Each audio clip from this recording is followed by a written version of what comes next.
All right, so special thanks to this company for sending us their chair mat. The QQPony chair mat has a remove creases quickly, step-by-step guide. So take out the chair mat, leave the mat curled for 12 hours. Carefully remove the backing film, lay flat the mat slowly on the hard floor. So nothing around the box, just kind of the same here. Easy to lay flat, durable and reliable. No shielding, no pilling. Not for carpet, which is great. We don't have carpet. So let's open this up. And see what our mat looks like. So yeah, nothing in the box because the instructions are here. And so here's the actual, oh wait, there is.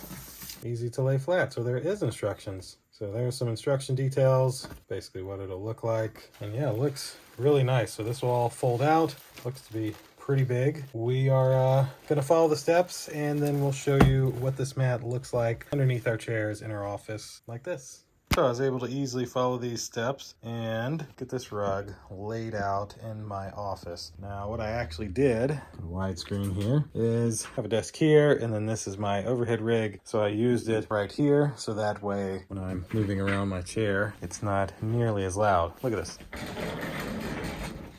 That's what I used to hear every time. And now it's nice and quiet. I love the size of it. Really great size. Super easy to put down. Absolutely no complaints with this computer chair mat at all. Too big, thumbs up. Thanks again to this company for sending it to me. Thank you all for watching, and we'll see you in the next one. Deuces.